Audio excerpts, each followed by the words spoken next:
Welcome dear friends. In this video we are going to understand the whole child concept. इसे हिंदी में संपूर्ण बाल अवधारणा कहा जाता है। इस कॉन्सेप्ट में बच्चों के डेवलपमेंट के सभी एस्पेक्ट्स पर जोर दिया जाता है। This concept emphasizes the importance of addressing all aspects of a child's development, like physical, emotional, social, cognitive and moral, शारीरिक, संवेगात्मक, सामाजिक, संज्ञानात्मक और नैतिक, ताकि उनकी ओवरऑल वेलबींग और सक्सेस को सपोर्ट मिल सके। इस अप्रोच में ये माना जाता है कि बच्चों की लर्निंग और ग्रोथ मल्टीपल डोमेन्स में कनेक्टेड रहती है। बच्चों के डेवलपमेंट के जो सभी पक्ष हैं वो उनकी लर्निंग और ग्रोथ को रीइंफोर्स करते हैं। इसलिए हमें होलिस्टिक डेवलपमेंट को नर्चर करना चाहिए या बच्चों की होलिस्टिक डेवलपमेंट पर ध्यान देना चाहिए, जिससे वे फुल पोटेंशियल को अचीव कर सके या रीच कर सके। आइए हम इसके कुछ एप्लीकेशंस को जानते हैं कि पेरेंट्स क्या कर सकते हैं बच्चों के होलिस्टिक डेवलपमेंट में। पेरेंट्स को बच्चों को एक नर्चरिंग एनवायरनमेंट प्रोवाइड करना चाहिए, जैसे उन्हें लव, एनकरेजमेंट और पॉजिटिव रीइंफोर्समेंट प्रोवाइड करना चाहिए, जिससे उनका होलिस्टिक डेवलपमेंट हो सके। इसमें कई और चीजें भी इंक्लूड होती हैं, like fostering secure attachments, nurturing emotional expression and fostering open communication. इन सभी से बच्चों का होलिस्टिक डेवलपमेंट सपोर्ट होता है।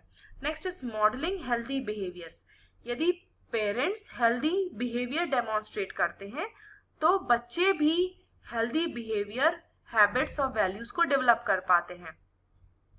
पेरेंट्स को behaviours like physical fitness, emotional regulation, social interactions, ethical decision making demonstrate करना चाहिए ताकि बच्चे भी उनसे सीख सके।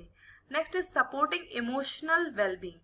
पेरेंट्स इमोशनल वेलबींग को सपोर्ट करने में इम्पॉर्टेंट रोल प्ले करते हैं। जैसे पेरेंट्स बच्चों की फीलिंग्स को वैलिडेट कर सकते हैं या उनको नॉर्मलाइज कर सकते हैं। यदि बच्चों को रोना आता है या वो उदास होते हैं तो पेरेंट्स बता सकते हैं कि दिस इज समथिंग नॉर्मल। उनको कोपिंग स्किल्स सिखा सकते हैं कि किस तरह से वे अपने इमोशंस को मैनेज कर सकते हैं और उनको एक सेफ स्पेस प्रोवाइड कर सकते हैं जिसमें वे खुलकर अपने आप को एक्सप्रेस कर सके। और इसमें कई और चीजें भी इंक्लूड होती हैं, लाइक पेरेंट्स को एम्पैथेटिकली बच्चों को सुनना चाहिए, उनकी फीलिंग्स को समझना चाहिए और इमोशनल डिस्ट्रेस के टाइम पर उनको कंफर्ट ऑफर करना चाहिए और उनको सिखाना चाहिए कि वे किस तरह से अपने स्ट्रेस को मैनेज करें और इमोशंस को इफेक्टिवली रेगुलेट करें। Next is fostering positive relationships. ये भी पेरेंट्स बच्चों में डेवलप कर सकते हैं विद पीयर्स, फैमिली मेंबर्स और other adults by encouraging social interactions, teaching conflict resolution skills and modeling empathy and respect in their own relationships. Next is encouraging lifelong learning. Parents कई तरह की opportunities बच्चों को provide कर सकते हैं, जैसे एक्सप्लोरेशन, क्यूरियोसिटी और डिस्कवरी, जिससे बच्चों में लाइफ लॉन्ग लर्निंग एनकरेज होगी। आइए अब हम जानते हैं कि टीचर्स क्या कर सकते हैं बच्चों की होलिस्टिक डेवलपमेंट को सपोर्ट करने में। First is differentiated instructions. बच्चों की डाइवर्स नीड्स को मीट करने में या करने के लिए टीचर्स डिफरेंशिएटेड इंस्ट्रक्शंस को इम्प्लीमेंट कर सकते हैं, जिसमें बच्चों की नीड के हिसाब से वो टीचिंग मेथड्स को एडजस्ट करते हैं और उनके होलिस्टिक डेवलपमेंट को इस तरह से भी एड्रेस कर सकते हैं। इसमें कई और चीजें भी इंक्लूड होती है, like recognising individual strengths, interest and learning styles. इनके हिसाब से टीचर्स को इंस्ट्रक्शंस को प्लान करना चाहिए ताकि वे उनके एकेडमिक, सोशल, इमोशनल और फिजिकल ग्रोथ को सपोर्ट कर सके। Next is creating a positive classroom environment. Teachers एक सेफ और पॉजिटिव इंक्लूसिव एनवायरनमेंट क्रिएट कर सकते हैं जिससे उनका होलिस्टिक डेवलपमेंट प्रमोट होगा। टीचर्स को अपने एक्सपेक्टेशंस क्लियरली बताने चाहिए और सेंस ऑफ बिलोंगिंगनेस को डेवलप करना चाहिए और एक सपोर्टिव लर्निंग एनवायरनमेंट को बिल्ड करना चाहिए जहां स्टूडेंट्स वैल्यूड, रेस्पेक्टेड फील कर सकें और अपने आप को फ्रीली एक्सप्रेस कर सकें। Next is integration of social emotional learning. Teachers को करिकुलम में सोशल इमोशनल लर्निंग को इंटीग्रेट करना चाहिए, इंक्लूड करना चाहिए, ताकि बच्चों में emotional intelligence, self awareness, social skills और रेस्पॉन्सिबल डिसीजन मेकिंग डेवलप हो सके। Next is collaboration with parents and counselor. बच्चों के इमोशनल डेवलपमेंट या होलिस्टिक डेवलपमेंट को सपोर्ट करने के लिए और उनकी इंडिविजुअल नीड्स को एड्रेस करने के लिए टीचर्स को पेरेंट्स और स्कूल काउंसलर्स के साथ कोलैबोरेट करना चाहिए, मीन्स उनके साथ मिलकर काम करना चाहिए। इसमें कई और भी एलिमेंट्स इंक्लूड होते हैं, like communicating regularly with parents, sharing insights about students' progress and challenges, and collaborating on interventions and support strategies to promote student success. Next is promoting health and wellness. Opportunities जैसे physical activity, nutrition education, mindfulness practice के द्वारा बच्चों के physical health और wellness को teachers promote कर सकते हैं।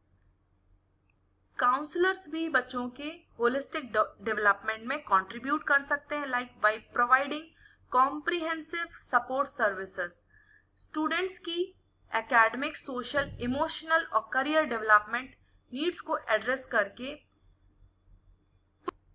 स्कूल काउंसलर्स होलिस्टिक डेवलपमेंट में सपोर्ट कर सकते हैं। School counselors comprehensive support service provide करके एक इम्पॉर्टेंट रोल प्ले कर सकते हैं। इसमें इंडिविजुअल और group counseling, crisis intervention, academic guidance and referral to community resources भी इंक्लूड होते हैं as and when needed. Next is supporting mental health and wellbeing. Counselors mental health और वेलबींग को सपोर्ट करने के लिए स्टूडेंट्स में कोपिंग स्किल्स, रेजिलियंस और सेल्फ केयर स्ट्रेटजीज को डेवलप कर सकते हैं। This involves providing emotional support, teaching stress management techniques, and promoting positive coping strategies to address challenges and promote resilience. Next is addressing social and behavioral issues. Counselors students के साथ काम करके social और behavioral issues को address कर सकते हैं, जिसका impact उनके holistic development पर होता है, जैसे peer conflict, bullying, substance abuse और फैमिली स्ट्रेसर्स। जब स्टूडेंट्स ये सब प्रॉब्लम्स को एक्सपीरियंस करते हैं तो इन प्रॉब्लम्स को ओवरकम करने में काउंसलर्स उनकी हेल्प कर सकते हैं। काउंसलर्स उनको गाइडेंस, इंटरवेंशन और सपोर्ट प्रोवाइड करते हैं, जिससे वे इन चैलेंजेस को फेस कर पाते हैं और हेल्दी रिलेशनशिप को बिल्ड कर पाते हैं। Next is advocating for equity and inclusion. Counselors school community में इक्विटी और इंक्लूजन से रिलेटेड गाइडेंस प्रोवाइड करते हैं, अवेयरनेस प्रमोट करते हैं, एक्सेप्टेंस और रेस्पेक्ट फॉर डाइवर्सिटी, और वे सेफ और इंक्लूसिव एनवायरनमेंट क्रिएट करने के लिए काम करते हैं जहां सभी स्टूडेंट्स वैल्यूड, रेस्पेक्टेड और सपोर्टेड फील करें, irrespective of their background, identity और abilities. Next is collaborating with parents and teachers. बच्चों की इंडिविजुअल नीड्स को एड्रेस करने के लिए और उनके होलिस्टिक डेवलपमेंट को सपोर्ट करने के लिए वे पेरेंट्स और टीचर्स के साथ कोलैबोरेट करते हैं, मीन्स मिलकर काम करते हैं।